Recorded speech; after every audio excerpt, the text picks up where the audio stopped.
What's going on, guys?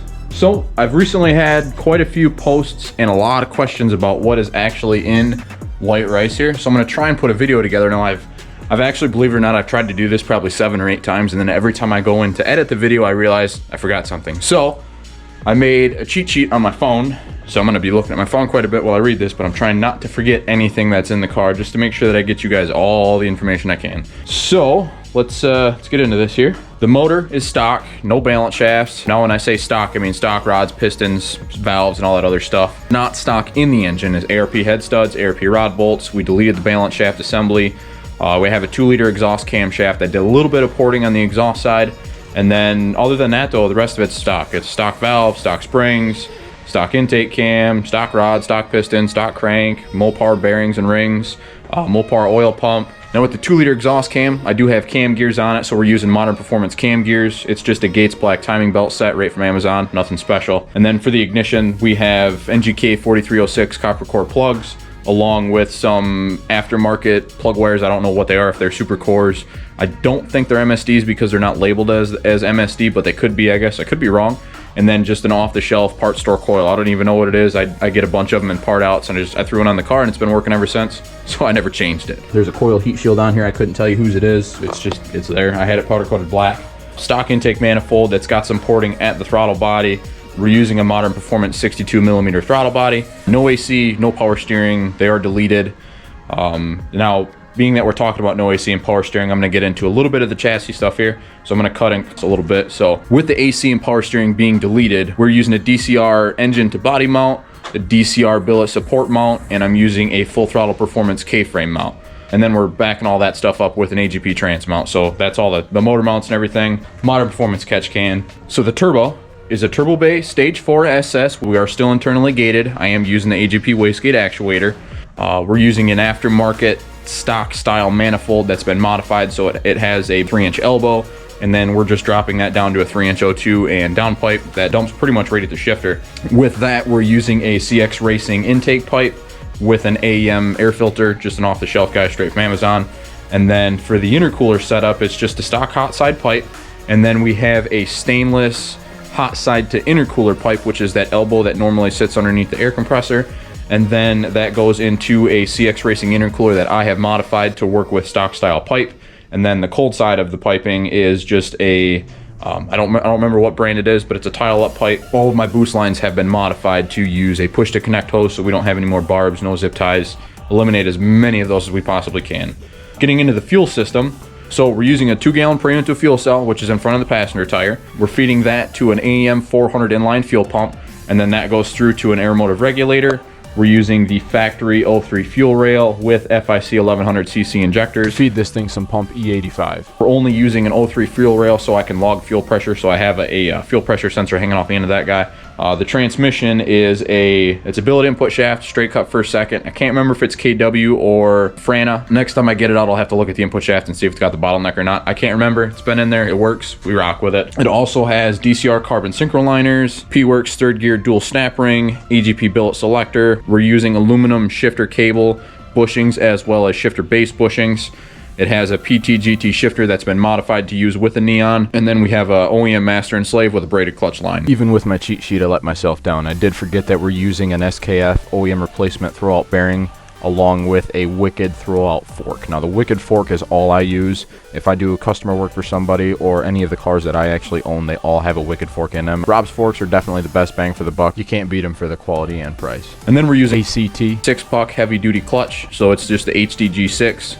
Along with some drive shaft level 5 axles, and then the rest of the chassis. So what we did was I wanted to run a 13-inch wheel. To do that, we used O2 base model spindles, calipers, hoses, and pads and rotors. I'm just using a Power Stop carbon ceramic pad with a Brembo OE replacement rotor on the front, SKF SRT4 wheel bearings, hubs, and then ARP extended studs. And then the rest of the brake setup, we have a non-ABS 4-wheel disc master cylinder with Dorman proportioning valves, and then I have some AND lines that break off that we're using for the rear staging brake setup, and then I'm just using the front lines that we kind of just bent around. The rear brake lines, they all go through AN hoses that goes into the firewall, goes to the staging brake, and then that goes out to the back wheels. So I still have rear brakes on the brake pedal, but then I also have a staging brake that I can use to interrupt that when we try to stage the car.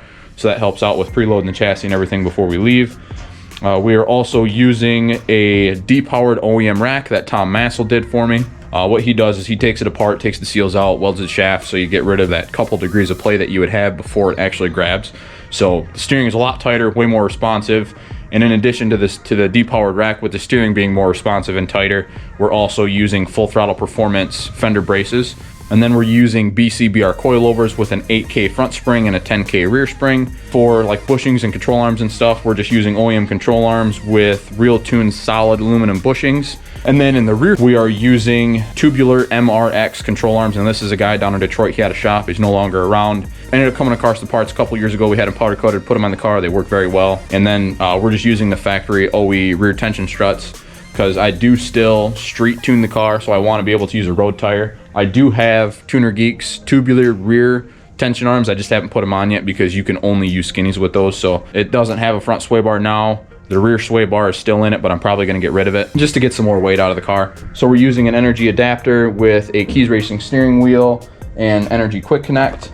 We have a Kirky seat with race quick 5-point harness, 8-point Docall roll cage that we had put in the car, custom made to fit me by my buddy Matt. And then we're bracing the seat with a Competition Engineering seat brace, so the seat is actually solid and tied right to the cage as well as the floor.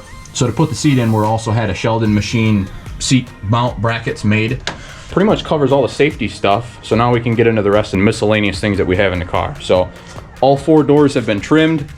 The front doors have manual windows, and we just trimmed out the material we don't need. I do have Lexan in here. Both front windows roll up and down. Rears, on the other hand, have been cut right out, and then the windows just bolted right in. So absolutely no weight there. No reason those back windows need to roll down anymore, because race car, nobody's gonna sit back there with cage and anything anyway, so made it as light as we could. I took the wiring out, completely stripped it. I probably removed over, I bet you I probably removed pretty close to 25 pounds worth of wiring.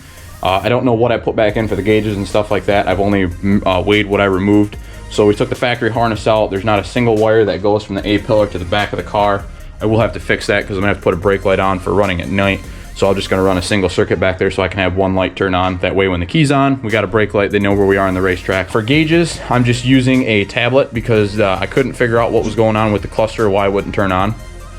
So I ended up using a Windows tablet that I have set up with HP tuners that sits inside of this mount. It's just inside on the charger right now, so it's not out here, but that's my cluster slash data logger.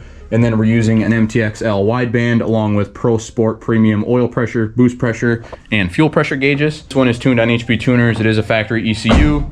We are also using N2MB watt and boost boxes, which are mounted right here on the cluster plate that we have. Getting into the rest of the weight reduction, we have an anti-gravity, a small battery that we made a tray to fit. It's just in a factory location. Carbon fiber hood, carbon fiber trunk.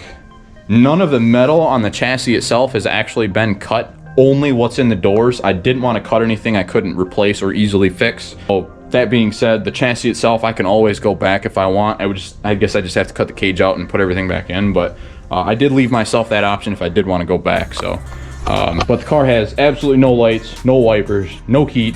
It does have sleepless performance heater and AC block off plates in the car. Factory radiator, factory fans, Craze Performance coolant overflow that I had won in a raffle down at the SRT4 Showdown last year. So that was really cool that I won that because I could use it on this car. And then I just took the one that was in this car and just put it in a different car. With the road tire setup that you see pictured here, we weigh about 2192, and that's just the car without me. And then I have a couple different sets of drag racing wheels that I use. On a good track, if it has really good prep and I can get away with using my 13s, then I will. And that's what we set the car up around, was for using the 13s.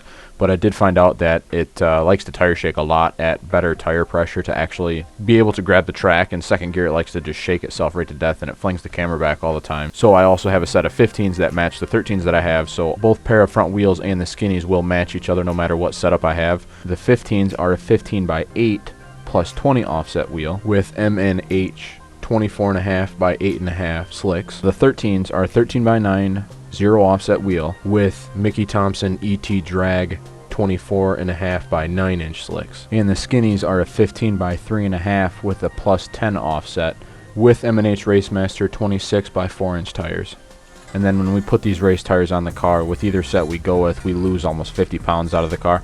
And believe it or not, the 15s are about 0.3 of a pound lighter each wheel and tire combination than the 13s. The road tire setup is a 16 by 7. I'm not 100% sure what offset it is. The wheel isn't stamped. I just know that it's an inky wheel. And then the tires are a Hoosier QuickTime Pro 26 by 9.5.